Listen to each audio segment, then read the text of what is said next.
The Arizona sun was a merciless god. It beat down on the parched earth, baking the dust into a fine, red powder that coated everything: the rickety saloons, the solemn face of the general store, and the weary souls who called the frontier town of Redemption their home. The name was a bitter joke, spat from the lips of prospectors who found only rock and heathens who found only judgment. For Clara Whitmore, it was simply the end of the line. At 24, Clara carried the stillness of someone who had outlived their own life. Her world had ended a year ago, not with a gentle fade, but with the sharp crack of a rifle shot echoing across a canyon. Her father, Dr. Alistair Whitmore, an army surgeon with hands as steady as the mesas and a heart too soft for the uniform he wore, had been returning from a call to a neighboring fort, an ambush.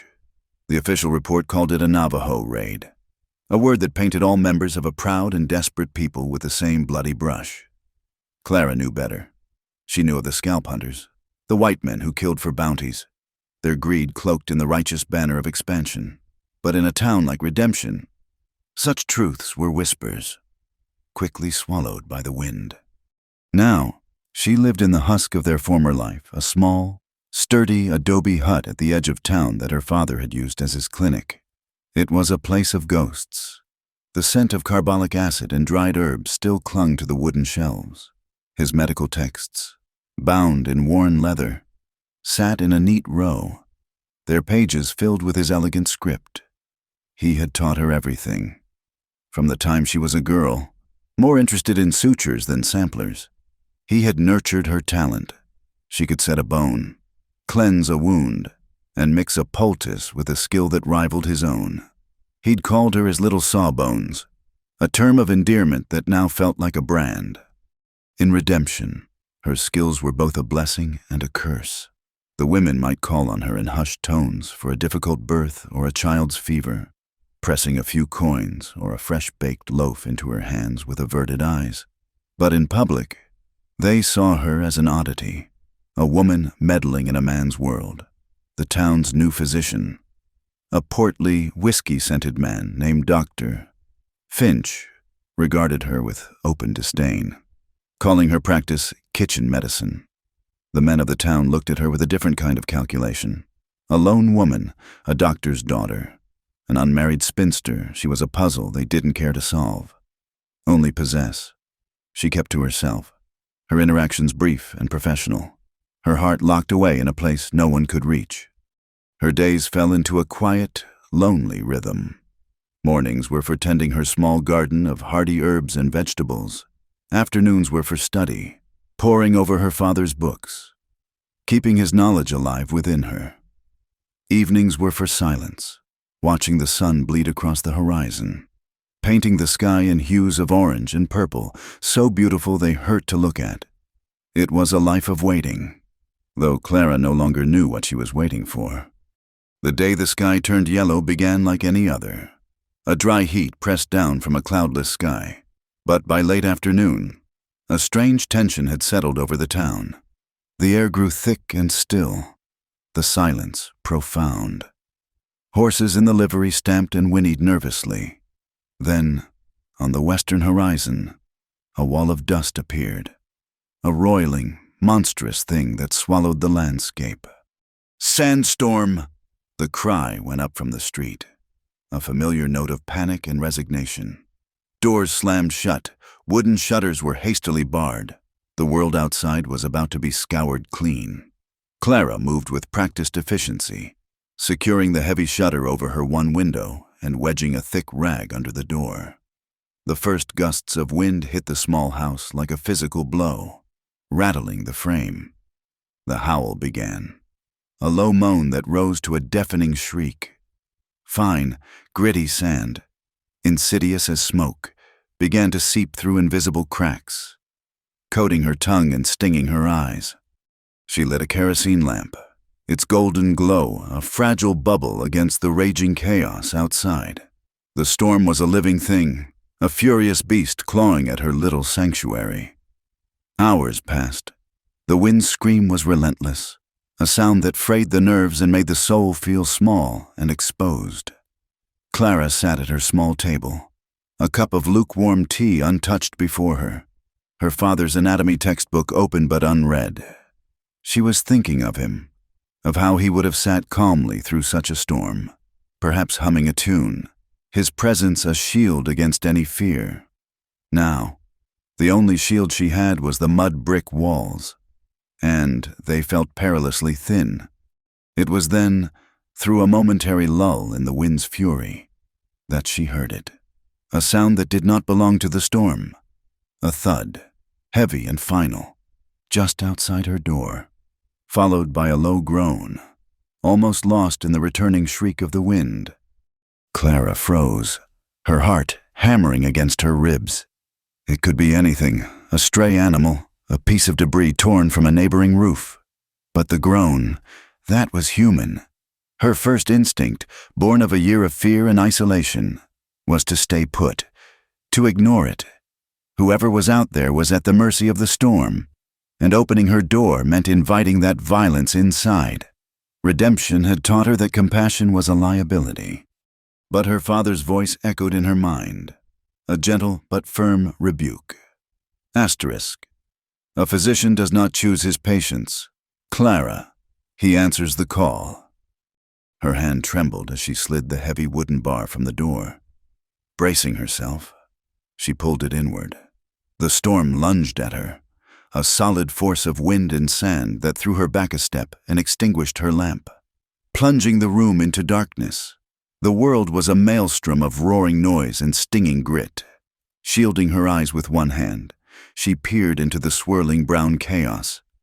There, not 10 feet from her doorstep, was a shape, a man, half buried in the accumulating sand, lying next to the still form of a horse. He was face down, unmoving. For a terrifying moment, she thought he was dead. But then, another pained groan reached her, a raw sound of agony. Duty won. It always won. Pulling her shawl tighter over her head and mouth, Clara stepped out into the tempest. The wind tore at her, ripping the breath from her lungs. Each step was a battle against an invisible tide. Reaching the man, she knelt, the sand scouring her exposed skin. She grabbed his shoulder to turn him over. The first thing she saw was the blood. A dark, ugly stain spread across his buckskin shirt, originating from a wound high on his left side, just below the ribs. The second thing she saw sent a jolt of pure ice through her veins. His face, though streaked with dirt and blood, was undeniably Native American. His long, black hair was unbound, whipping in the wind. He was Navajo. Every warning, every prejudiced whisper she had ever heard in redemption, screamed in her head. Asterisk savage, killer, the enemy. He was one of the men they blamed for her father's death, the town marshal. A hard man named Jebediah Kane would hang him without a second thought. Anyone who helped him would be considered a traitor. She should leave him, turn around, go back inside, and bar the door. Let the storm finish what some bullet had started. It was the safe thing to do, the sensible thing. But then he stirred, his eyes fluttering open for a brief second. They were dark, fathomless, and in their depths, she did not see a savage or a killer. She saw pain, raw, unadorned, human pain. In that moment, he was not a Navajo warrior. He was a patient. Her father's words again. A quiet mantra against the storm's roar. Asterisk. You treat the wound, not the man. Her decision was not a thought, but an impulse, a deep-seated instinct she couldn't fight. She would not let him die at her doorstep. Getting him inside was a feat of desperate strength she didn't know she possessed. He was tall and leanly muscled, a dead weight against her smaller frame. She hooked her arms under his, dragging him backward, her boots sinking into the shifting sand. The wind fought her, trying to tear him from her grasp. Grit filled her eyes, blinding her. She moved by instinct, pulling, stumbling, pulling again, until his body was across her threshold. With a final, agonizing heave, She got him fully inside and slammed the door shut, barring it against the storm's fury. For a long moment, she simply lay against the door, gasping for breath, her body screaming with exertion. The only sounds were her own ragged breathing and the muffled howl of the wind. The man lay unconscious on her floor, a dark, dangerous secret bleeding onto her wooden planks. With shaking hands, she found her matches and relit the lamp. The soft light fell upon him, revealing the severity of his condition. His face was etched with lines of pain even in unconsciousness. A deep gash on his forehead oozed blood, and his breathing was shallow and labored. But the wound in his side was the true danger. She was a doctor's daughter. She was a healer. This was her calling, her curse, her inheritance, tearing her eyes from his face. She went to the chest where she kept her medical supplies. She pulled out clean linen, her father's sharpest surgical knife, a bottle of whiskey for antiseptic, and a needle and catgut for suturing. As she knelt beside him, she understood the magnitude of her choice. She was not just defying the town of redemption. She was defying the memory of her own grief, the anger and hatred that had been her constant companions for a year. She was choosing her father's humanity over the world's prejudice. She took a deep breath, the scent of dust and rain and blood filling her senses. The storm howled outside, a fitting soundtrack to the tempest that had just erupted within her own life. She was harboring the enemy. She was sheltering a man who, by all rights, she should despise. And in doing so, she had crossed a line from which there would be no return. Her quiet, lonely life was over. Whatever came next, discovery, accusation, danger, it had already begun. Looking down at the wounded warrior, a stranger who now held her fate in his hands, Clara Whitmore picked up a cloth, dipped it in water, and prepared to go to work. The room was an island in a roaring sea of sand and wind. The lamplight cast long, dancing shadows, turning the familiar space into a place of secrets. On the floor lay the source of it all, the Navajo warrior, his life bleeding out onto the rough-hewn planks. Clara pushed aside the fear, the doubt, the spectral voice of the town's prejudice. In this room, she was not Clara Whitmore, the spinster, the oddity. She was Dr. Whitmore's daughter. She was a healer. His buckskin shirt was stiff with dried and fresh blood. It had to be cut away. With a pair of sharp shears from her medical kit, she began to work, the snipping of the blades a small, precise sound against the storm's fury. She cut up from the hem, her fingers brushing against the surprising heat of his skin. He was lean, but powerfully built, his torso a landscape of hard muscle forged by a life she could barely imagine. As she peeled the ruined fabric away from the wound, a sharp hiss of breath escaped his lips, and his body tensed. His eyes opened. They were not clouded with delirium or unfocused with pain. They were dark, intelligent, and fixed on her with a startling intensity. He watched her hands, her face, his gaze a physical weight. A flush crept up Clara's neck. She had tended to dozens of men in her life, ranch hands with broken bones, miners with black lung, soldiers with fevers. She had always maintained a cool, clinical detachment. But this was different. This was not a patient. This was the enemy, and he was watching her with an unnerving awareness. "I have to clean the wound," she said, her voice sounding thin and reedy. "It will hurt." He gave a slight, almost imperceptible nod, his eyes never leaving hers. She took a cloth and dipped it into the basin of warm water she'd prepared. As she reached for the wound, a ragged hole of torn flesh and muscle just below his ribs. She hesitated. To do this properly, she would have to wash away the blood and grime from the surrounding skin. She would have to touch him, intimately and thoroughly. It felt like a profound transgression. "Close your eyes," she whispered. The words were for him, but they were also for herself, a plea for a small shield of anonymity, a way to pretend this was just a wound, not a man. He did not close them. Instead, his gaze intensified, as if her words had challenged him. She saw a flicker of something in their depths: pride, defiance, perhaps even a sliver of dark humor. He was surrendering his body to her care, but not his will. Clara took a shaky breath and set to her task. Asterisk, close your eyes. But the Navajo warrior watched her wash every inch of him. The thought seared itself into her mind, a title for this strange, forbidden chapter of her life. Her touch was professional, yet she was acutely aware of every sensation: the slide of the wet cloth over his skin, the texture of a faint, silvery scar on his abdomen, the tautness of his muscles beneath her fingers. She worked methodically, her father's training a sturdy anchor in a sea of unsettling emotions. She cleaned the edges of the wound, her movements gentle but firm, preparing to probe for the bullet. He did not flinch, did not make a sound, but his breathing deepened. His eyes tracked her every move. She was the one with the instruments, the knowledge, the power to heal or harm.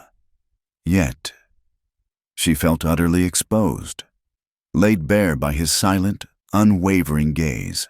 It was a gaze that acknowledged the profound intimacy of the moment, the stripping away of everything but two people in a room, a man in need and a woman who had answered the call. The barriers of race, of hatred, of a year of bitter grief seemed to be dissolving in the warm, lamp-lit air. She found the bullet. It was lodged against a rib, a flattened piece of lead. Extracting it was a delicate, bloody business. She poured a small amount of whiskey directly into the wound. This time, he couldn't suppress a strangled gasp, his back arching off the floor. His hands shot out, not to stop her, but to grip the edge of the wooden table, his knuckles turning white. Still, he watched her. He watched as she used her father's forceps to carefully work the bullet free. He watched as she stitched the angry lips of the wound together, her needle dipping in and out, pulling his flesh closed. When she was finished, she bandaged him tightly with clean linen. Her work was done. She sat back on her heels, physically and emotionally drained. The storm outside seemed to have quieted, its rage spent. The silence in the room was now heavier, filled with the unspoken things that had passed between them. "Tony," he said.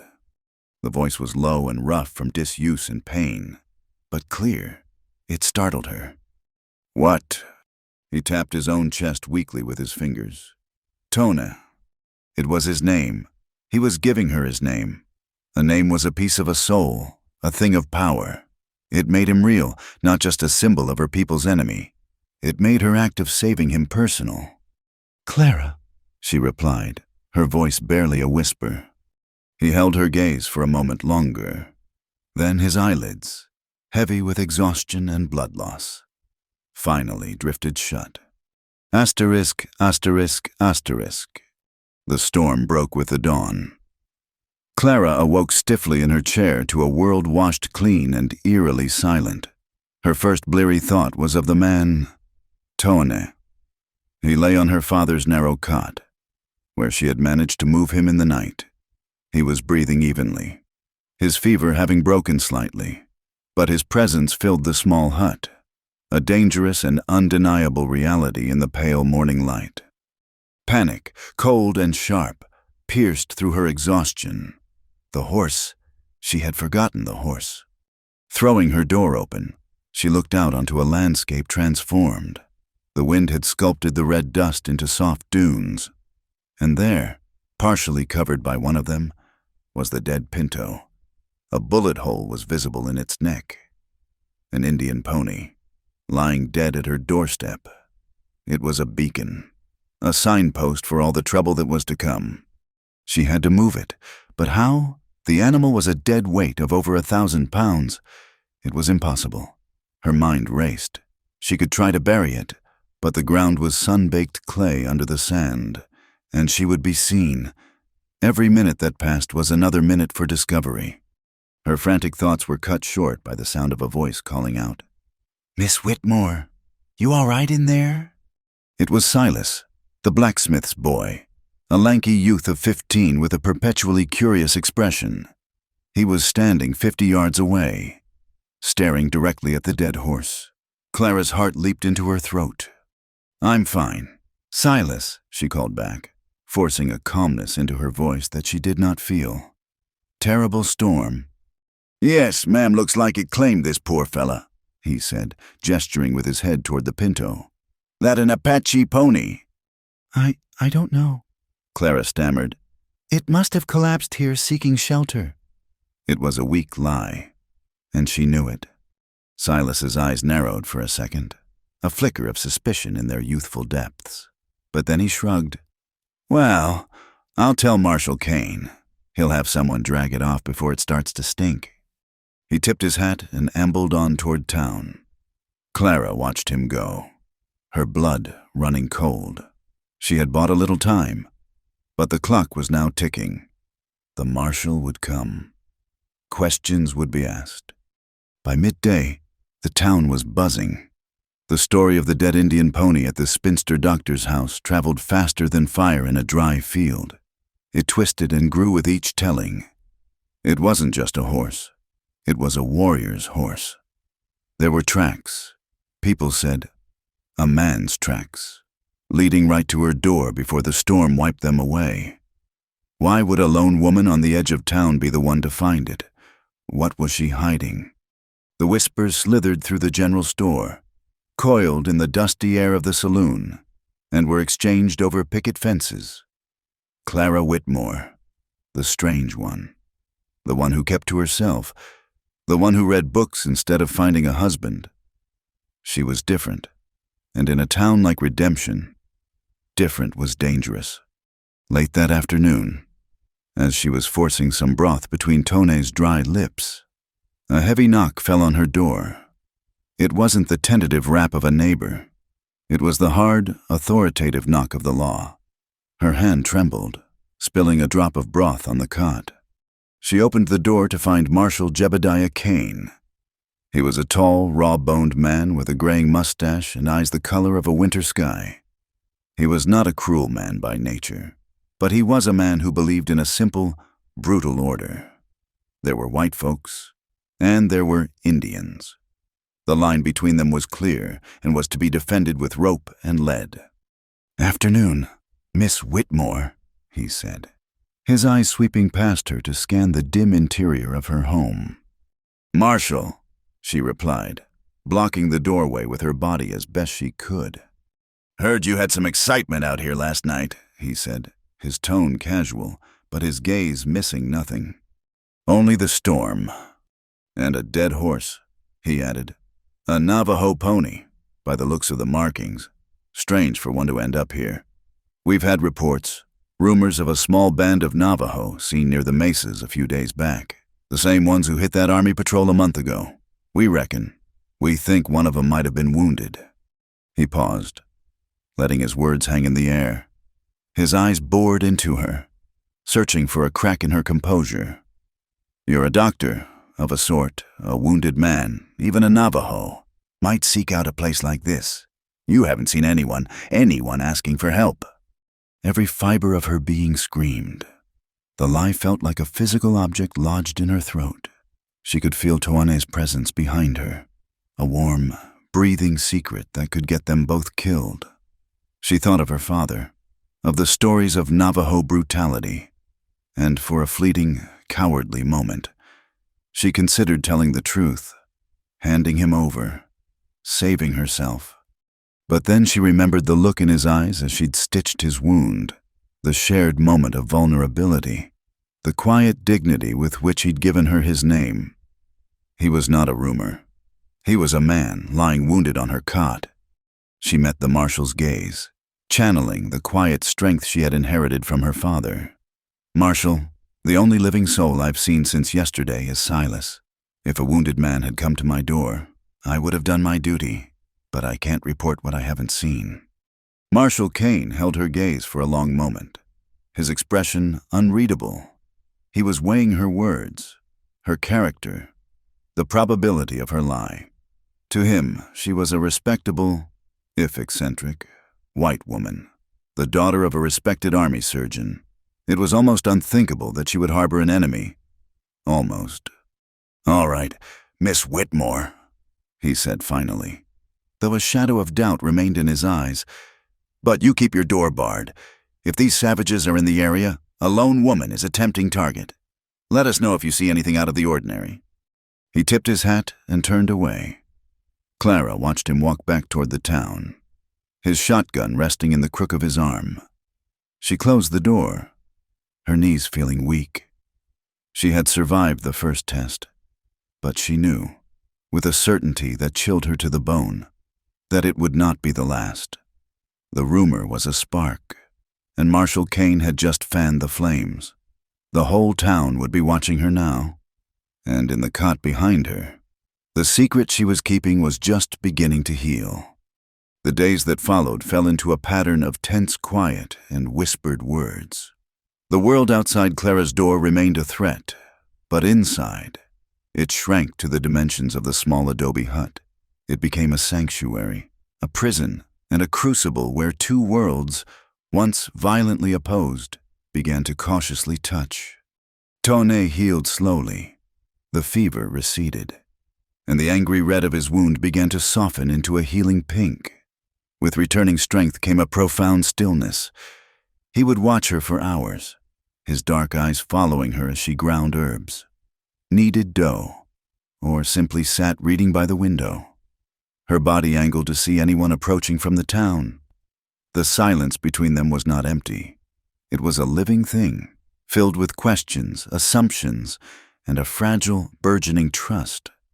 Their conversations began with single words: water, pain, more.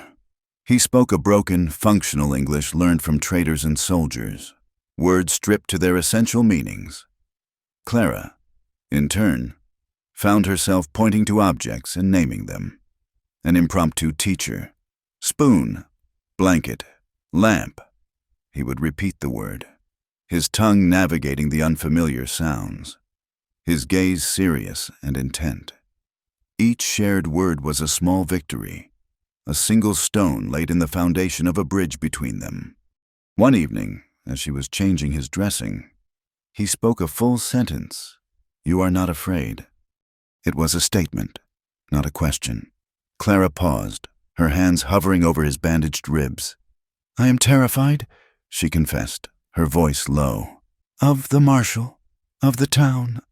"Not of me," he clarified. She looked at him then, truly looked at the man on the cot, not the warrior or the enemy. She saw the lines of pain and loss etched around his eyes. "No," she said softly, "not of you." That simple admission seemed to unlock something in him. Later, as the shadows grew long, he began to speak. His story came out in fragments, a mosaic of pain pieced together with his limited English and expressive gestures. He was not a raider. He had been traveling with his wife, his young son, and his brother's family. They were heading for a sacred canyon, a place of peace, not war. "White men," he said, his voice hard as flint. "Not soldiers, men with hair." He made a scalping motion, and a cold dread washed over Clara. The scalp hunters, the same kind of men she suspected had killed her father. He described the ambush. It was swift, brutal, and without honor. They came at dawn, their faces painted not with war paint, but with greed. He spoke of his wife, Neol, which he explained meant wind, and how she had fought with the fury of a cornered mountain cat. He spoke of his son, a boy of 6, whose name meant a little star. Tone's voice broke on the name. He turned his face to the wall, his broad shoulders shaking with a grief so profound it seemed to suck the very air from the room. Clara felt her own carefully constructed walls of grief begin to crumble. She saw not a Navajo savage, but a husband and father whose world had been stolen from him, just as hers had. The hatred she had nurtured for the people she blamed for her father's death felt suddenly hollow. A pointless, misdirected anger. The true enemy was the same for both of them, a senseless violence that wore a white man's face. She reached out, a hesitant, instinctive gesture, and placed her hand on his shoulder. He flinched at the contact but did not pull away. Through the rough fabric of his borrowed shirt, she could feel the tremors of his sorrow. They stayed that way for a long time. Two survivors from opposing sides of a war, united by a shared language of loss. In the days that followed, the atmosphere in the hut changed. The roles of patient and healer began to blur. As he regained his strength, a quiet domesticity settled over them. He would watch her cook, his nose twitching at the unfamiliar smell of baking bread. She, in turn, found herself talking to him as she worked, telling him about her childhood. She spoke of her father, of his gentle hands and his endless curiosity. She described how he taught her the Latin names for every plant in the desert, how he believed that medicine was a sacred trust, a duty to preserve life, no matter whose it was. He was a good man, Toanes said one afternoon, after she'd finished a story about her father setting the broken leg of a stray dog. The best, Clara whispered, her throat tight. My father, Toanes said, taught me to listen, not just with ears. He touched the side of his head. Listen to the wind, the stones, the heart. He said a man who only listens to other men's words is half deaf. Clara found herself seeing the world beyond her window differently. The screech of a hawk was no longer just a sound. It was a message. The shape of a cloud was not random. It was a story. He was healing her, too. He was slowly, carefully, stitching together the parts of her spirit that had been torn apart by grief and isolation. Her feelings for him deepened into something she dared not name. It was a dangerous, forbidden affection, a tender shoot of life growing in the most barren soil imaginable. It bloomed in the small moments, the way his eyes would soften when she smiled, the brief, accidental brush of their hands as she gave him a cup of water, the shared understanding that passed between them in a single glance. But while a fragile peace grew within the hut, the world outside was growing more hostile. The story of the dead Navajo pony had taken root in the town's imagination and was now bearing poisonous fruit. Marshal Kane or Sheriff Kane, as he insisted on being called now that the county lines were officially drawn, had been re-energized by the incident. Clara saw him as the man he was: ambitious, deeply prejudiced, and smelling an opportunity. A successful Indian hunt would secure his position as the most powerful man in redemption. He was a wolf, and he had caught a scent. He formed a vigilance committee, a group of grim-faced ranchers and saloon regulars who were more a posse than a lawful militia. They began to patrol the outskirts of town, armed with rifles and a self-righteous certainty. Their presence was a constant, menacing drumbeat at the edge of Clara's awareness. She saw them questioning her neighbors, men who had known her since she was a child, and saw the way their eyes would flicker toward her little house. She was no longer just the odd spinster. She was a suspect. Her trips into town for supplies became ordeals. Mrs. Gable, the portly owner of the general store, who had once traded herbs for flour, now served her with a clipped, cold efficiency. Old man Hemlock, who sat perpetually on the porch of the saloon, would stop his whittling and watch her pass, his eyes small and hard. The air was thick with suspicion. One afternoon, Sheriff Harlan Kane paid her another visit. This time he did not come alone. He had two of his committee members with him, both large men who looked as if they were carved from granite. Miss Whitmore, Kane began, foregoing any pretense of pleasantry. He dismounted, his boots crunching on the dry earth. We have it on good authority that the Navajo who killed that army surgeon a year ago passed through this area. There's a bounty now, a federal bounty, $50 in gold for any man of that tribe brought in, dead or alive. Clara's blood ran cold. Asterisk the Navajo who killed that army surgeon. Her father, he was using her own tragedy as a weapon against her. $50 is a lot of money, Kane continued, his eyes like steel chips, enough to make a person observant, enough to make them report anything unusual, like a woman buying more bandages than she ought to need, or more food than a single person can eat. He knew. He didn't have proof, but he knew. Or at least, his gut told him so. And Harlan Kane was a man who trusted his gut. I am a healer, Sheriff, Clara said, her voice steady despite the tremor in her hands. I always keep supplies. Is that so? Kane smirked. Well, we'll be conducting a search. All properties on the edge of town. Standard procedure. For your own protection, of course. We'll start at the old Miller place and work our way here. Should be at your door by sunrise tomorrow. It was not a request. It was a death sentence. He turned and mounted his horse, his men following suit. As he rode away, he called over his shoulder. Remember what I said, Miss Whitmore, $50. A person could do a lot with that. Could even buy a ticket on a stagecoach and leave a dusty little town like this far behind. The threat was clear. He was offering her a choice: betray the man in her house and receive a reward, or be discovered and face the consequences. For the first time, the full weight of her situation crashed down on her. It was no longer an abstract danger.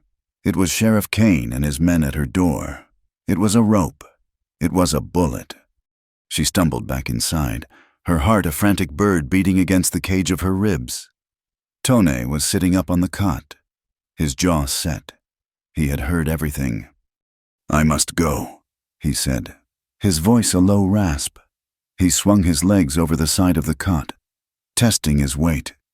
He was still weak, the wound in his side pulling with every movement. You can't, Clara cried. You're not healed.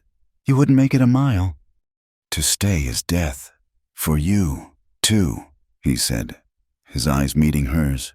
In them, she saw no fear, only a grim acceptance and a deep, aching concern for her.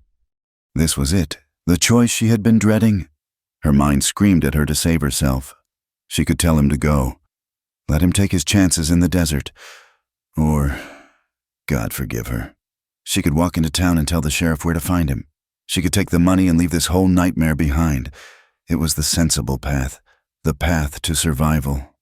But as she looked at Tona, standing unsteadily in the center of her small home, she didn't see a Navajo warrior or a $50 bounty. She saw the man who had described the wind as his wife's soul, the man whose grief mirrored her own, the man who had taught her to listen to the stones. He had brought terror and danger into her life, but he had also brought a connection, a feeling of being truly seen, that had resurrected her from a half-life of lonely grief. To give him up would not just be a betrayal of him. It would be a betrayal of her father's memory, of every principle of healing and humanity he had ever taught her. It would be a betrayal of the woman she was becoming. No, she said, her voice ringing with a certainty that surprised them both. You will not go alone. She walked to the window and looked out at the path that led toward the dark, unforgiving mesas. They will come for you at sunrise, she said, turning back to him. So we will leave in darkness. The decision, once made, settled in the small hut like a third presence. It was a cold, sharp-edged thing that banished all exhaustion. There was no time for fear, only for action. The hours until sunrise were grains of sand slipping through their fingers. We take only what we can carry, Tone said, his voice low and steady. The weakness was still there, a tremor beneath the surface, but his command was absolute. He was a warrior again, and this hut was now a battlefield they had to strategically abandon. Clara moved with a surgeon's efficiency, her mind sorting and discarding. She emptied a leather satchel, her father's old medical bag, and began to fill it with the essentials, not books, not keepsakes, but the currency of survival.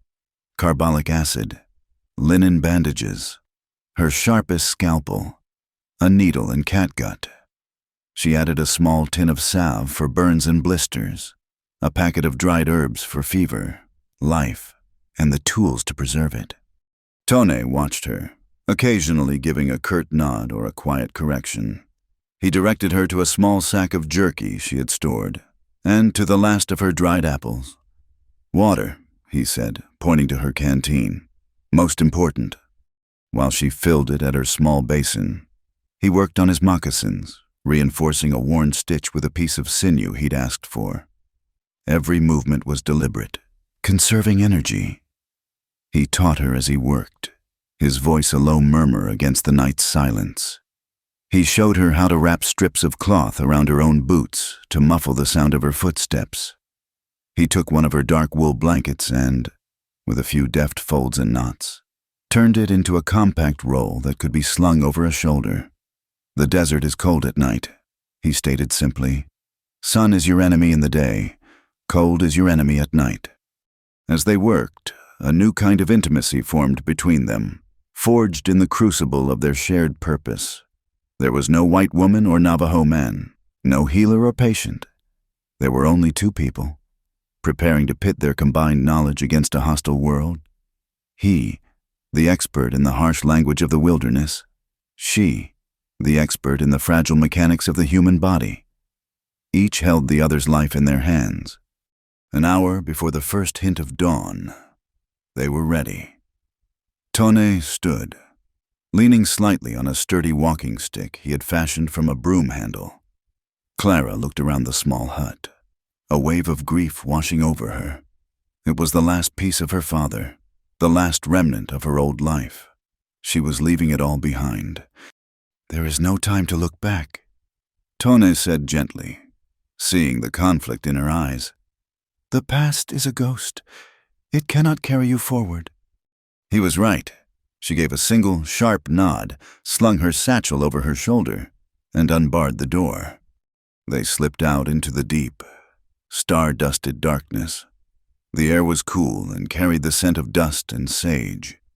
Tone led the way, not toward the open plains, but into the jagged, broken land of the foothills, a chaotic maze of rock and shadow.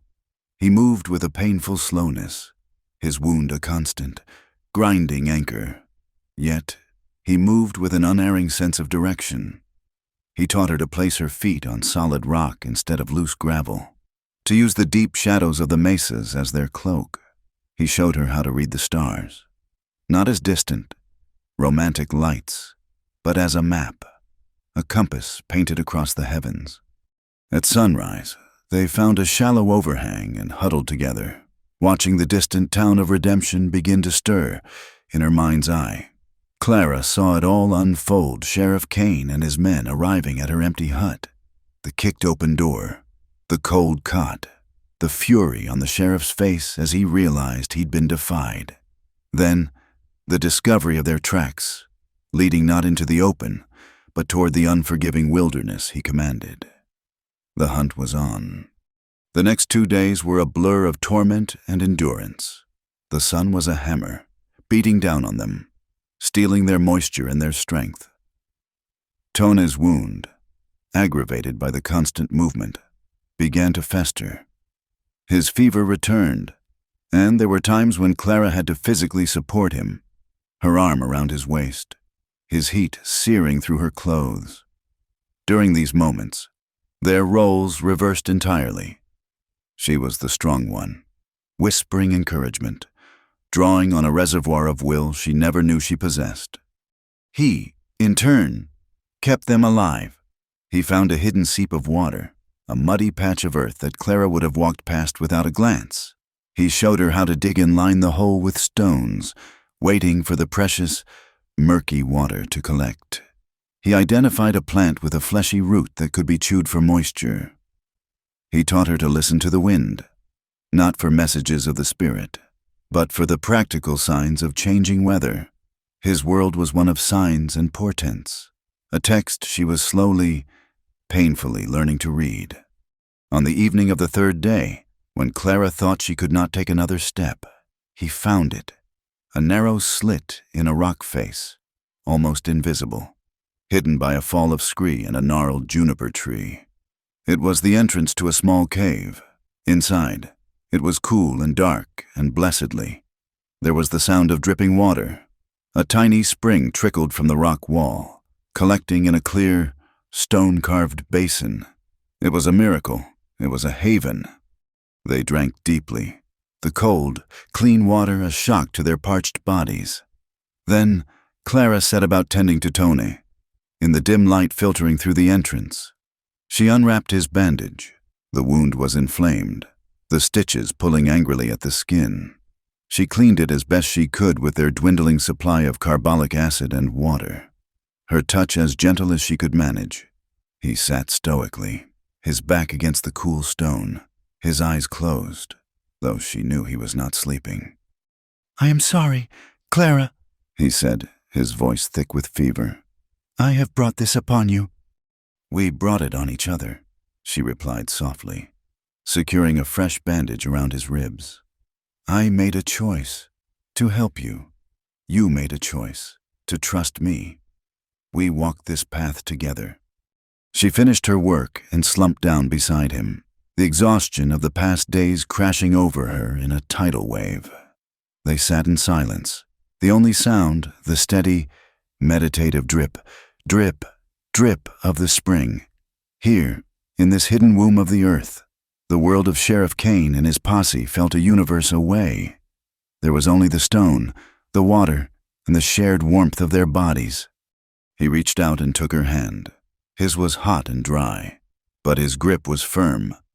You have the heart of a warrior, he murmured. Clara looked at their joined hands, his, dark and scarred from a life of conflict. Hers, pale and stained with his blood and desert dust. The barriers between them seemed not just foolish, but profane.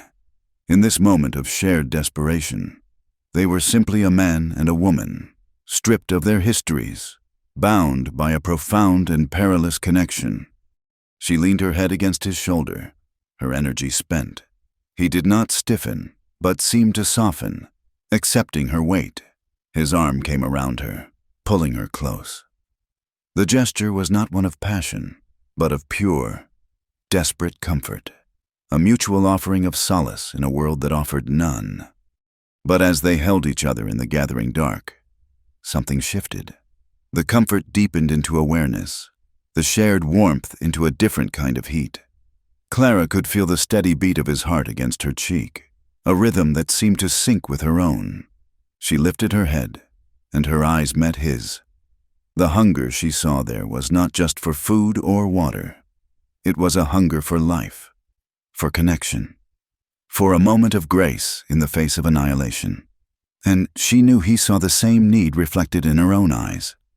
The world had stripped everything from them, their families, their homes, their futures.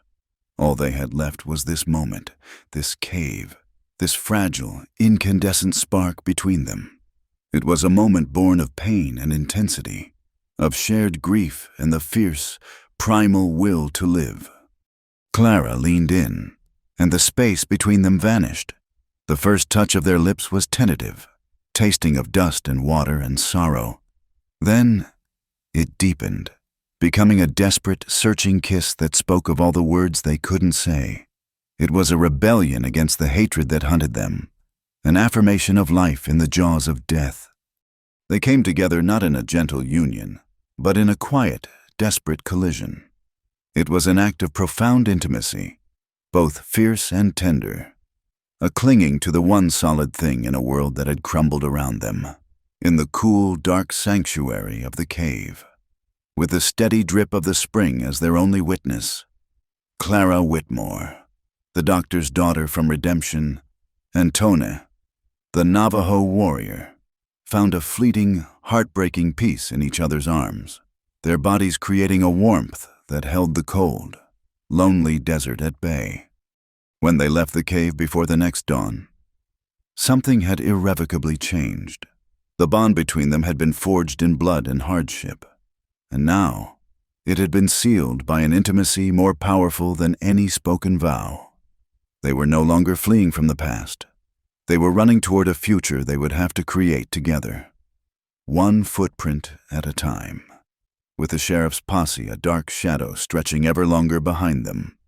The intimacy of the cave was a memory, a dream of water and coolness in a world that had once again become fire and dust. Leaving their sanctuary meant re-entering the furnace. The land they traveled was a testament to God's fury, A landscape of cracked earth, skeletal cactuses, and rocks that shimmered with a heat that promised death. Thirst became a constant companion, a dry, rasping presence in the back of their throats. Fear was the shadow that trailed them, a cold dread that not even the relentless sun could burn away. They moved at night, guided by Tone's celestial map, and hid during the day in whatever meager shade they could find. He grew weaker, the fever from his wound a constant, simmering fire, but his will was a thing of iron. He pushed onward. His focus narrowed to the next ridge, the next canyon, the next chance for survival. The bond forged between them in the cave was now the engine that drove them. They were a single entity, moving through the wasteland, her strength supporting his body, his knowledge guiding her feet. On their 5th day of flight, their water was gone, their lips were cracked, their tongues thick. The world had begun to waver at the edges, the heat creating phantom lakes on the horizon. Hope, like their water supply, had dwindled to its last, bitter drops. It was Tone who spotted the sign. A subtle shift in the vegetation, a line of hardy green shrubs clinging to the base of a canyon wall. "Water," he rasped, his voice barely a whisper. "Somewhere close." The canyon was a deep, jagged scar in the earth. Entering it was a risk. The high walls offered shade, but also created a perfect trap.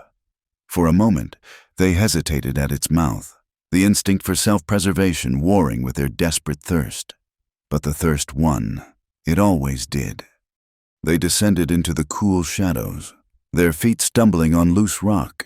The air grew still, the silence profound after the constant whisper of the desert wind. They found it at the canyon's heart, a shallow, rock-lined pool of greenish water, fed by a slow, patient drip from the stone above. It was stagnant, but it was water. It was life. Clara fell to her knees, ready to plunge her face into it, but Tone's hand on her shoulder stopped her. "Wait," he commanded. He scanned the canyon rims. His eyes narrowed, every sense alert. He was a predator, sniffing the air for danger. The silence felt wrong. It was the silence of held breath. And then the world exploded. The crack of a rifle shot shattered the stillness, the sound bouncing off the canyon walls in a deafening echo. A chip of stone flew from the rock just beside Clara's head. She screamed, scrambling backward, her heart seizing in her chest. "Down!" Tone yelled, shoving her behind a massive boulder. Another shot rang out, then a third. Puffs of dust kicked up around them. They were pinned down. Above them, silhouetted against the brilliant blue sky, were the figures of men. Sheriff Harlan Kane and his posse. They had found them. "Nowhere to run. Whitmore." Kane's voice boomed down, distorted by the echo. "Give up the savage, and I'll let you live. I give you my word." Clara knew his word was worth less than the dust at her feet. She looked at Tone. His face was a grim mask, his hand clutching the hilt of the long knife at his belt, his only weapon. His rifle had been lost with his horse. "They will not take us," he said, his voice low and deadly serious. One of the deputies, a man named Miller, grew impatient and tried to get a better angle. Scrambling down a steep scree slope, he was careless. Tone saw his opening. He picked up a rock the size of his fist and hurled it with devastating accuracy.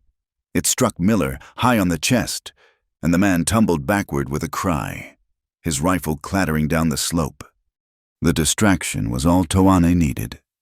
"Stay here," he ordered Clara, and before she could protest, he broke cover, sprinting across the open space toward the fallen rifle.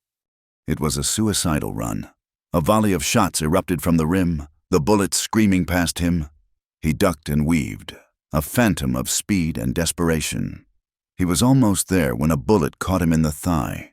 He cried out, his leg buckling beneath him, and he fell hard, just short of his goal. He was exposed, a sitting target. Sheriff Kane raised his own rifle, taking slow, deliberate aim. Time seemed to slow down. Clara saw the cold certainty on Kane's face, the glint of the sun on his rifle barrel. She saw Toane, struggling to rise, his life about to be extinguished. She did not think, she acted. With a cry of pure rage, she burst from behind the boulder and ran straight at Toane, putting her own body between him and the sheriff's rifle. No! She screamed. The world erupted in a flash of fire and a deafening roar.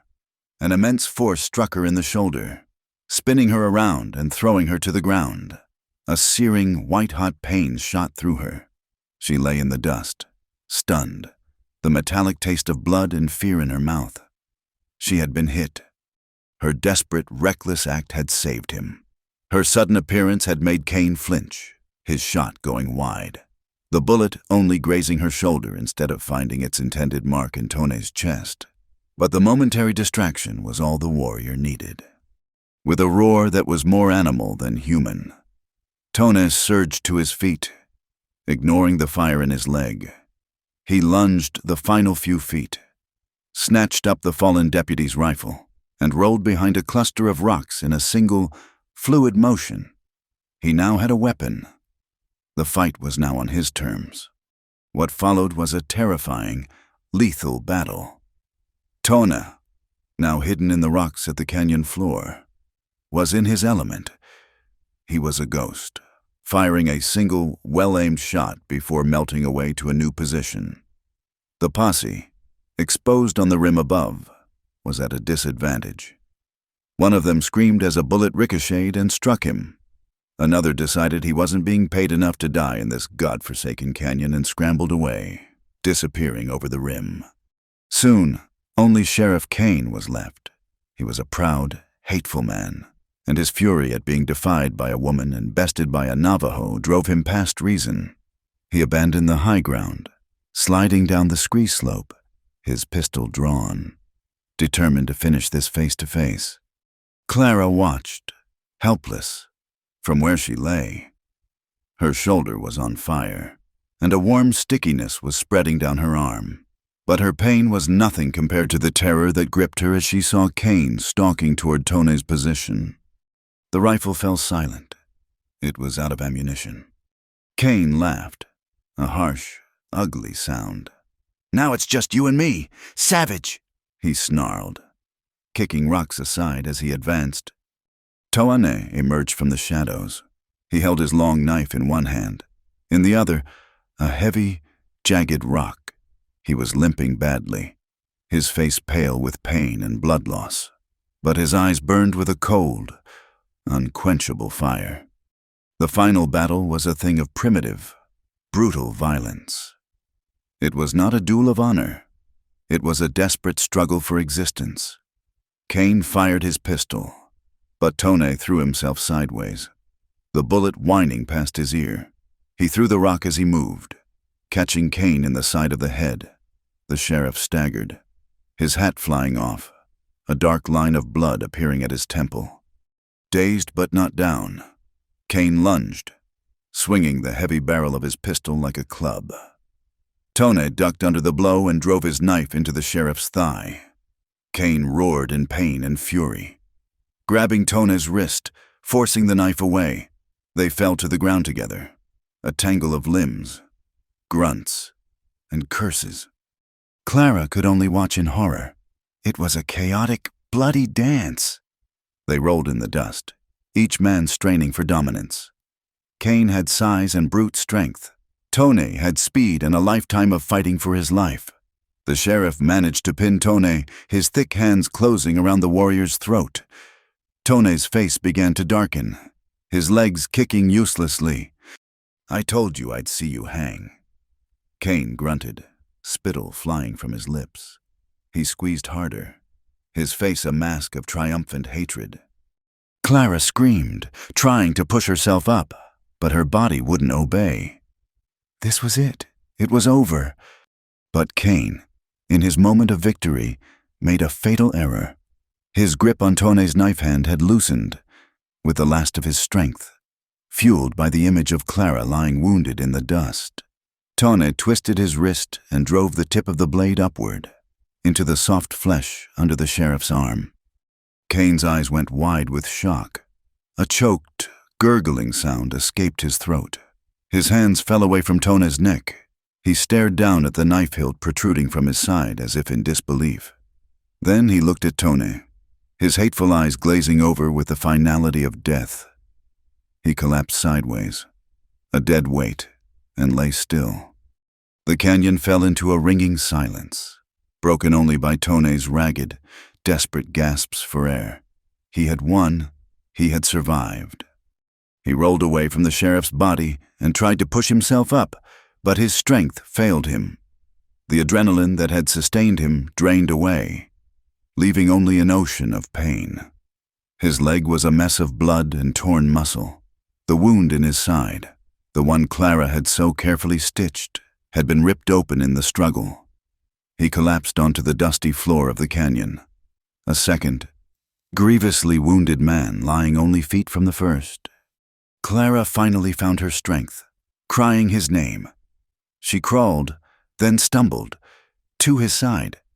The triumphant climax had lasted only a moment, replaced by a desperate, terrifying reality. They were alive, but they were broken, and they were still alone in the heart of the wilderness. The silence that descended upon the canyon was heavier than the heat. It was a silence made of echoes, the ghost of gunfire, the final, choked gasp of a dying man, the ragged sound of two people fighting for breath. For a long moment, Clara could only lie in the dust, the fiery pain in her shoulder a distant thing compared to the roaring in her ears. Then, a low groan from Tone broke the spell. It was the sound that had started it all, back in a sandstorm that now felt a lifetime ago. It was the call of the healer's duty, a sound that cut through her own pain and shock. Pushing herself up with her good arm, she scrambled to his side. The sight of him stole the air from her lungs. He was pale beneath his sun-darkened skin, a waxy, translucent color that she knew from her father's clinic was the hue of profound blood loss.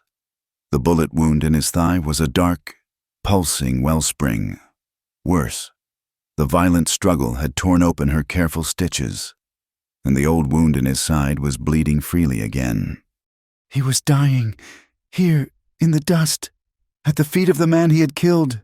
He was dying. A fierce, protective rage surged through Clara, eclipsing her fear. She had not dragged this man from a storm, lied to a sheriff, abandoned her home, and run for her life just to watch him die now. "No," she said aloud, the word a harsh command to fate itself. "You will not die." Her medical satchel lay a few feet away. Miraculously intact, she crawled to it, her vision swimming. The world was a dizzying canvas of red rock and blue sky. She ignored her own bleeding shoulder. Her injury was a nuisance. His were a death sentence. She became her father's daughter again. Her movements, though clumsy with pain, were precise. She took her last strip of clean linen and pressed it hard against the gushing wound in his thigh. "Hold this," she ordered, placing his own hand on the makeshift compress. His fingers were weak, but he obeyed. The wound in his side was her gravest concern.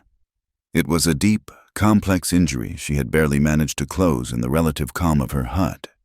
Now, it was ripped open. Contaminated with the dirt and grime of the fight, there was no time for delicacy. She poured the last of her whiskey over it. Tone arched in a silent scream, his body convulsing, but he did not lose consciousness. That, at least, was a good sign. Her needle and catgut, her hands were shaking, slippery with blood. She bit her lip, forcing them still. This was not her quiet clinic with its clean lamplight. Her operating table was the unforgiving earth. Her only light was the cruel, indifferent sun. Her patient was the man she could not finish the thought. To name the feeling was a vulnerability she could not afford. She began to stitch. It was a brutal, ugly process.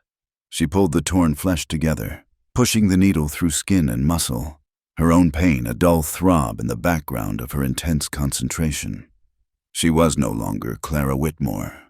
She was a machine dedicated to a single purpose, closing the holes from which his life was escaping. She worked for what felt like an eternity, sweat and tears stinging her eyes. She lost track of time, of the dead man lying nearby, of the vultures that had begun to circle high overhead. There was only the needle, the thread, and the rise and fall of Tone's shallow breathing. When she had done all she could, she bandaged him as tightly as possible, using strips of fabric torn from the dead sheriff's shirt. It was a grim, practical irony. The man who had hunted them would now help keep his quarry alive. Finally, she tended to herself. The bullet had torn through the flesh of her shoulder, a clean but painful wound. She washed it with the last of the water from the pool and bandaged it tightly. Exhausted, she collapsed beside Tone. He was unconscious now, but his breathing was a little deeper. The bleeding stemmed. He was alive. For now, she had pulled him back from the precipice. A second time. They remained in the canyon, their prison and their sanctuary. For 4 days, it was a hallucinatory time, a purgatory of heat, pain, and recovery. Clara diligently kept their wounds clean with water from the spring.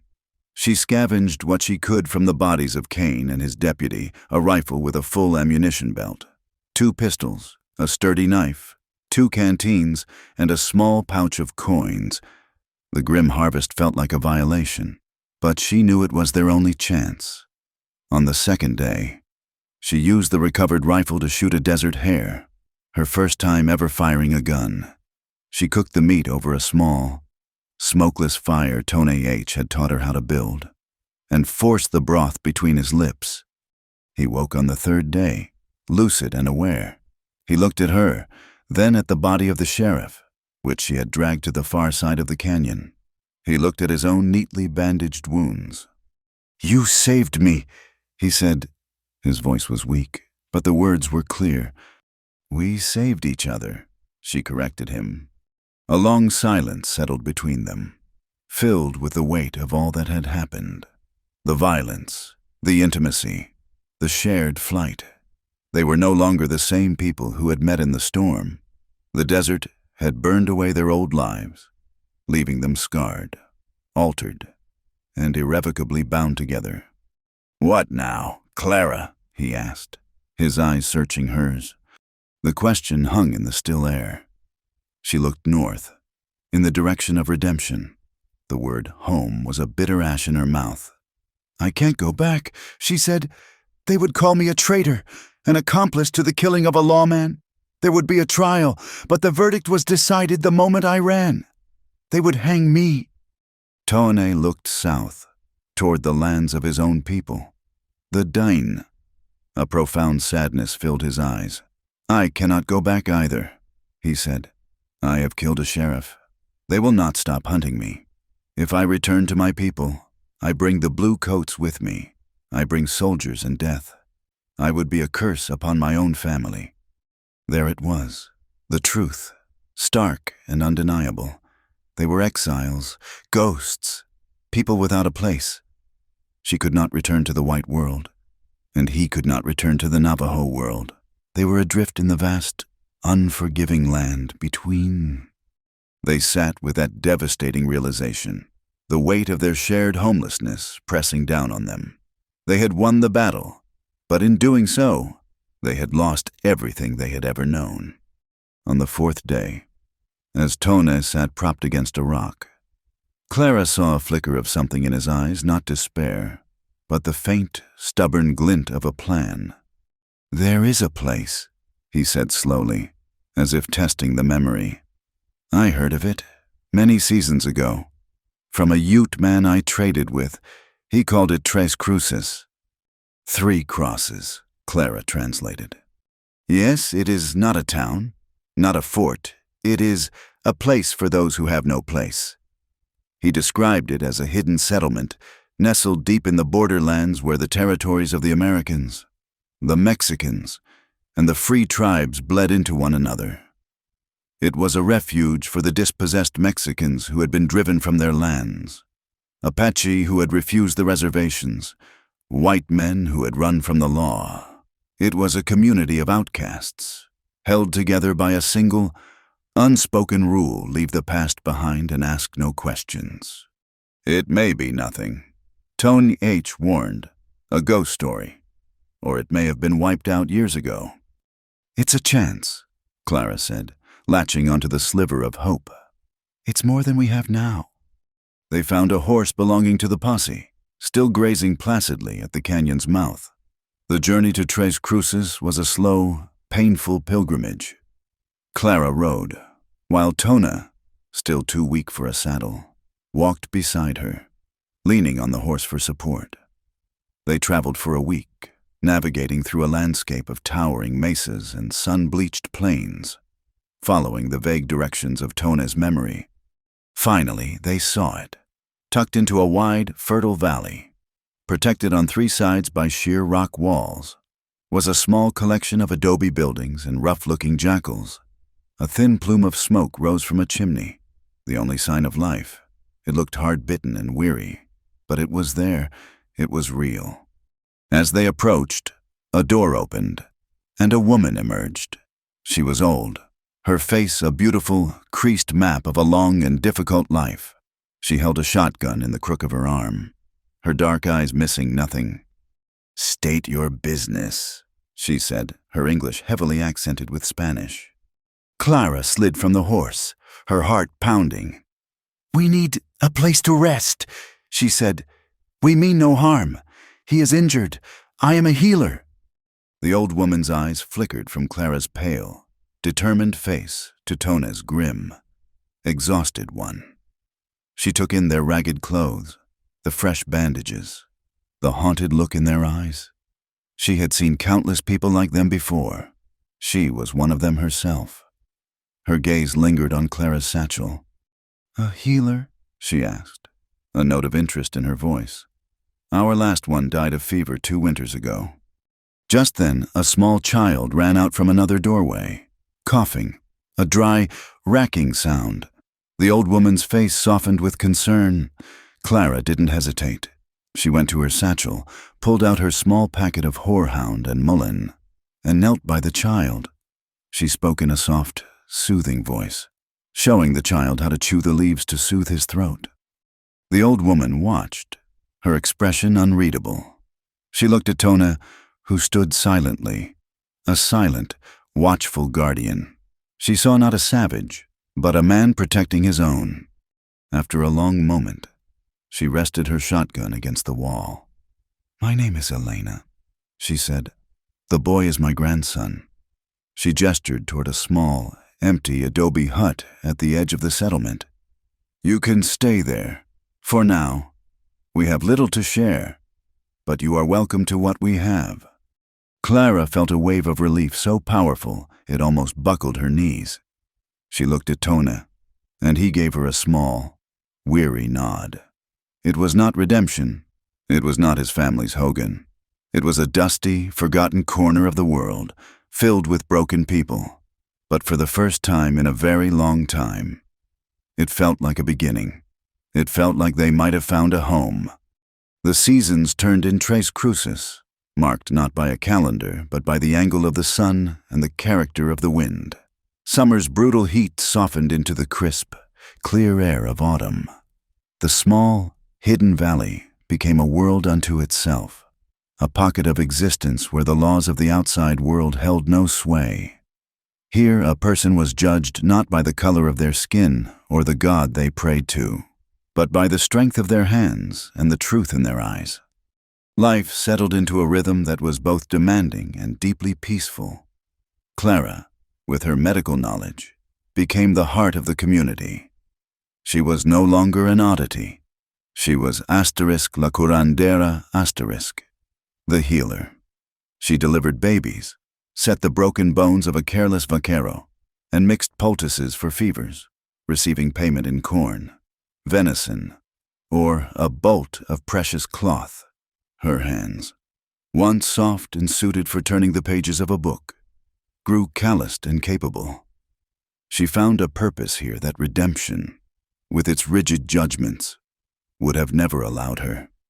Tona, in turn, became the valley's silent guardian. He hunted with a quiet, deadly efficiency, his knowledge of the wilderness providing fresh meat for the community's cook fires. He taught the younger men how to track, how to read the subtle signs of the desert. He rarely spoke of his past, but his presence was a steady, powerful force.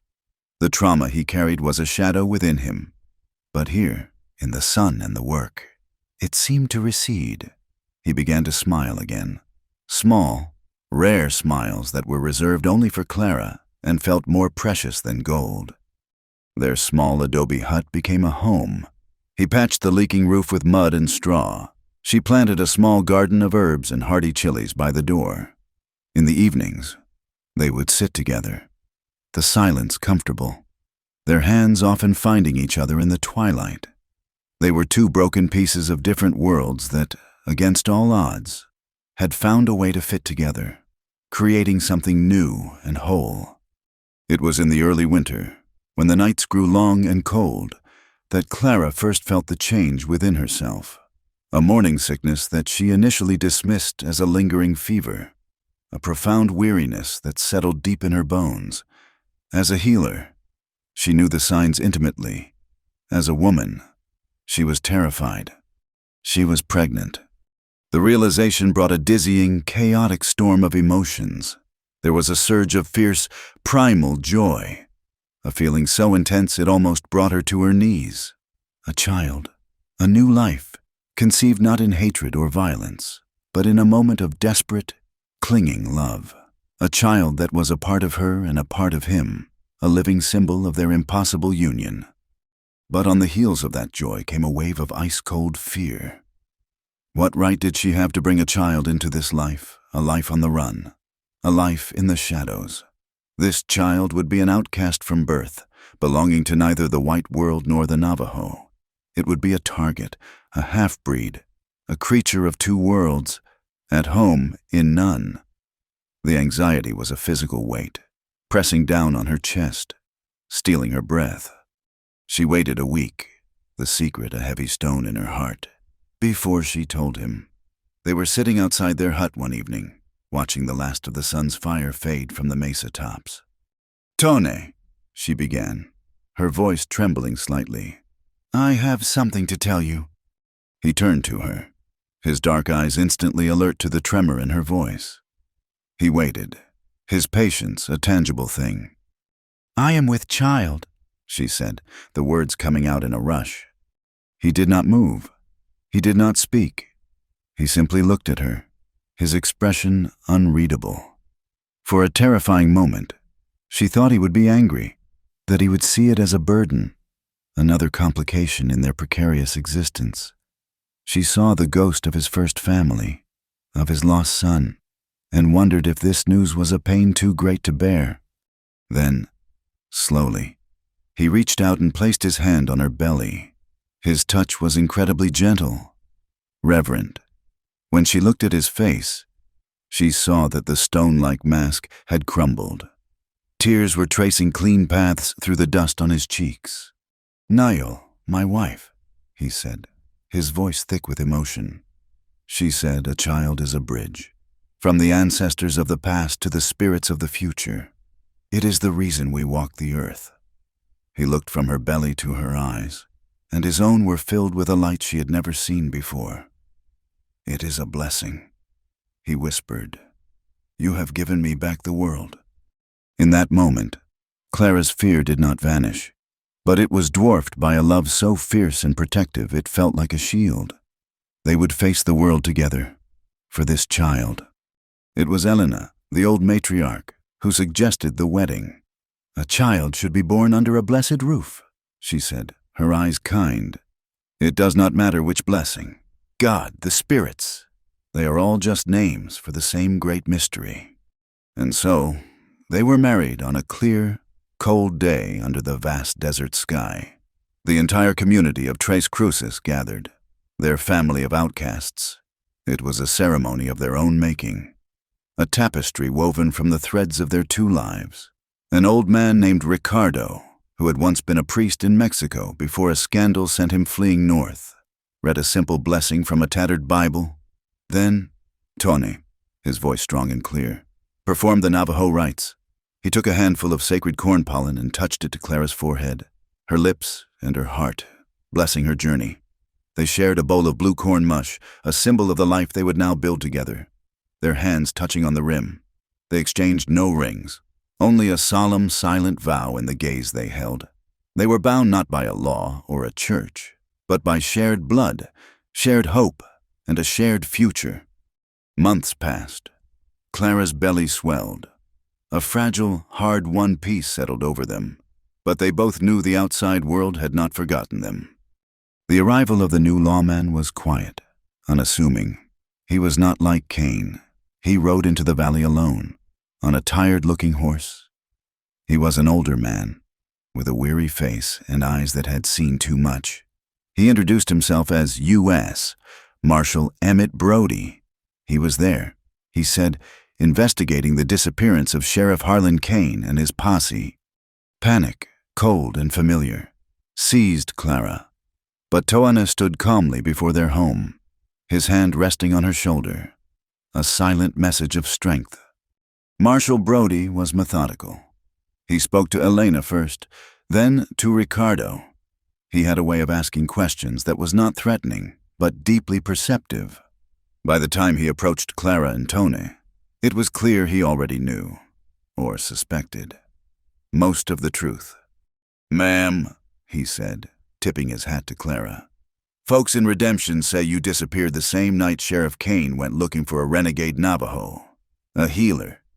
They said you were, funny thing, finding a healer out here." His eyes fell on Tone, taking in the faint, silvery scars on his side and the slight limp in his walk. And folks in Fort Defiance lost track of a Navajo warrior named Tone around the same time, a man whose entire family was killed by scalp hunters. He looked at the body of Sheriff Kane's horse, which they had kept. He looked at the rifle propped against their wall. The pieces were all there.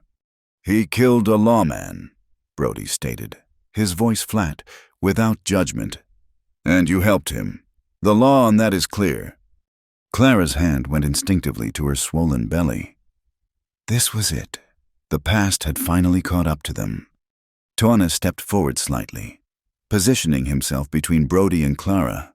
"What happened in that canyon," he said, his English clear and steady, "was between that man and me. She is not a part of it." Marshal Brody looked from Tona's defiant face to Clara's terrified one.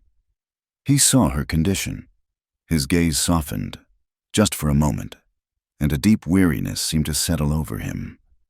"The law is clear," he repeated, but this time it sounded less like a verdict and more like a regret. He sighed, a long, heavy sound, and looked out at the valley, at the small, hard-scrabble community of people who had nowhere else to go. "I had a sister," Brody said suddenly, his voice quiet, almost to himself. "Younger than me.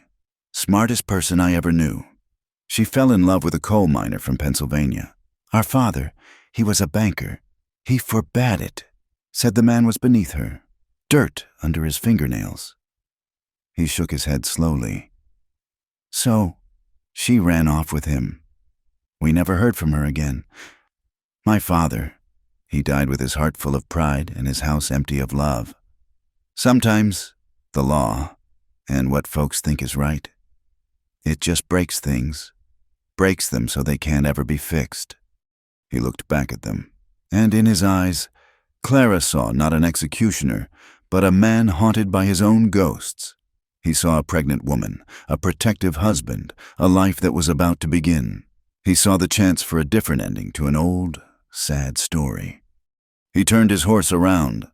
"My report will say that Sheriff Kane and his men rode into a box canyon and were ambushed by an Apache war party," he said, not looking at them. "No survivors. A damn tragedy." He paused, his back still to them. "The world is a hard enough place," he said, his voice rough. "No sense in me making it any harder." And with that, he rode out of the valley, never looking back, a lone, weary figure disappearing into the vast indifference of the desert. He left behind a silence filled not with fear, but with a profound, unbelievable sense of peace. The baby was born in the late summer, a boy with Clara's fair skin and a shock of Tone's jet-black hair. They named him Hozo, a Navajo word that meant peace, balance, beauty, and harmony. It was everything they wished for him. The story ends not with a gunshot, but with a sunset.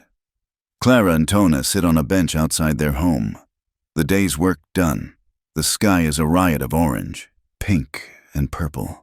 The colors bleeding into the majestic landscape of the mesas and canyons that had once been their prison and was now their sanctuary.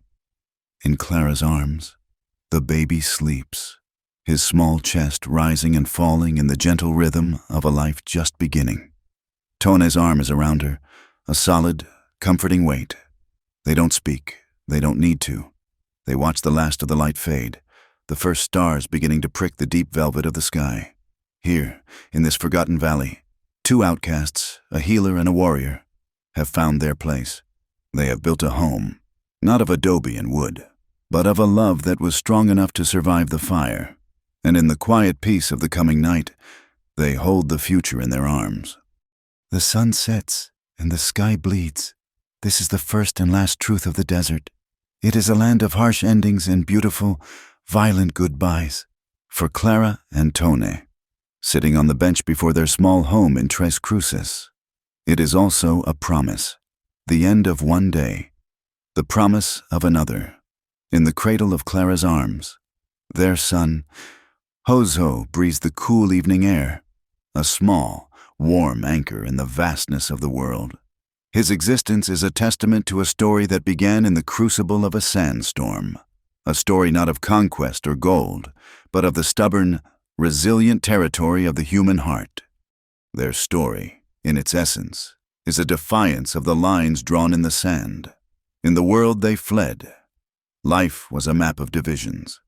There was the town and the wilderness, the fort and the reservation, the lawman and the outlaw, the white man and the Navajo. These lines were meant to be borders, walls that kept people separate, safe in their own hatreds and suspicions. Redemption was a town built on such lines, its very name a bitter irony in a place that offered so little of it. It was a world that saw Clara as a spinster meddling in a man's world and saw Tona as a savage, a faceless part of a feared and hated whole. Love, in such a world, was not just an emotion, it was a transgression, an act of rebellion. It was a crossing of borders that was punishable by death. But love is a river. It does not recognize the lines drawn on a map. It flows where it will, carving its own path through the hardest stone. For Clara and Tone, it began not as a gentle stream, but as a flash flood of necessity and compassion. In the howling chaos of the storm, Clara saw not an enemy, but a wounded man. In the quiet vulnerability of his healing, Tone saw not a white woman, but a healer with a warrior's spirit. They saw the person, not the label. This simple, profound act of seeing was the foundation of everything that followed. Their love story asks a timeless question. What is true justice? Is it the rigid, unbending law of a man like Sheriff Kane, a law fueled by prejudice and personal ambition, or is it found in the quiet, difficult choice to see another's humanity, even when the world tells you not to? Sheriff Kane represented a brutal, simple kind of order. His justice was the justice of the rope and the gun, a system designed to maintain the lines, to punish any who dared to cross them. To him, Tone was guilty by virtue of his birth, and Clara was guilty by her act of compassion. Yet, the story offers another model of justice in the weary form of Marshal Emmett Brody. He, too, was a man of the law, a man who understood its clear and unforgiving letter. But his life had taught him a harder lesson that sometimes the law breaks more than it fixes. He saw in Clara and Tone not a criminal and his accomplice, but an echo of his own family's tragedy, a story of love condemned by pride. His decision to ride away, to write a different story in his official report, was not a failure of law. It was a triumph of a higher, more complex humanity. He chose to see them with his heart, and in doing so, he allowed a future to be born. He understood that true justice is not always about punishment, but sometimes about creating the space for peace to grow. This journey toward a more profound understanding of the world is, at its core, a story of transformation. The Clara Whitmore who stepped out into the sandstorm was not the same woman who now holds her child in the twilight. The first Clara was a prisoner of her grief, of her loneliness, and of the suffocating expectations of her society. She was Dr. Whitmore's daughter, a role that defined and limited her.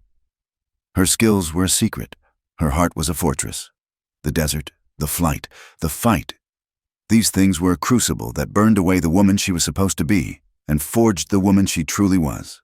She discovered a strength she never knew she possessed, not just the strength to heal a body, but the strength to defy a town, to protect a life, and to choose her own path. She shed the skin of conformity and emerged as a woman of immense courage, a self-reliant healer, a wife, and a mother who built her home far from the world that had tried to break her. Toane's transformation is no less profound. We first meet him as a man remade by loss. His identity was that of a warrior, but a warrior whose family had been slaughtered, leaving him with nothing but the burning coal of vengeance in his heart. His hatred for the white men who had destroyed his world was a shield, the only thing protecting the raw wound of his grief. His fight with Sheriff Kane was the climax of this old story, the final, bloody chapter of the warrior seeking retribution. But his true victory was not in the killing of his enemy. His true victory came in the quiet moments that followed the choice to trust Clara, to build a new life, to become a father again. He let go of the ghosts of the past, not to forget them, but to make space for a future. He traded the path of the avenger for the path of the builder. He laid down the warrior's knife and picked up the husband's hand, finding a new kind of strength not in fighting, but in protecting the fragile peace he and Clara had created. Throughout their journey, from the first touch in the storm-ravaged hut to the quiet evenings in Tres Cruces, a single, powerful symbol weaves its way through their story, the act of seeing, of keeping one's eyes open. It began with Clara's desperate, self-conscious whisper, "Close your eyes." It was a plea to retreat into the safety of their assigned roles, to pretend that the forbidden intimacy of a white woman tending to a Navajo warrior was not happening. It was a request to be blind to the truth. But they never truly closed their eyes. Toane watched her, his gaze unwavering. As she washed and stitched his flesh, he refused to look away, to grant her the comfort of anonymity. In that shared gaze, they were forced to see each other not as symbols, but as vulnerable, breathing human beings. They kept their eyes open through the grueling flight across the desert, seeing the shared desperation and the growing reliance on one another. They saw each other in the dark of the cave, their kiss an acknowledgement of a truth too powerful to ignore. They had to look upon the face of death in the canyon, to see the ugliness of Kane's hatred and the terrible price of their survival. They refused to be blind. They chose to see the truth, no matter how painful, no matter how dangerous. And because they kept their eyes open to each other, they were able to see a path forward when none seemed to exist. Their son, Hosho, is the ultimate testament to this clear-eyed love. A child born not of ignorance or illusion, but of a truth that was looked upon, accepted, and embraced. And so, their ending is one of peace, but it is a peace that retains the faint, bitter aftertaste of all they have lost. It is not a fairy tale. They cannot reclaim their old lives. Their happiness is a small, flickering candle in a vast and often dark wilderness. They are exiles, and their son will be born into that exile, a citizen of a country that does not yet exist, a nation of two. This is the story's lingering tragedy, but it is also its deepest source of beauty. The light of their small family shines all the brighter for the immense darkness it holds at bay. Their love is not a simple, easy thing. It is a hard-won, scarred, and profoundly beautiful thing. It is a shelter built from the wreckage of two broken lives. And it is stronger than any fortress of stone. It is like the desert sunset, a thing of breathtaking beauty born from a harsh and unforgiving landscape. Thank you so much for listening to our story. We would love to know where in the world you're tuning in from. So please drop a comment below to say hello and share your thoughts. If this tale of the Wild West touched your heart, please consider subscribing to our channel, Wild West Tales, and give this video a like. And to help this story reach more listeners, please support us by hitting the hype button. Your support means the world to us and allows us to keep these tales alive.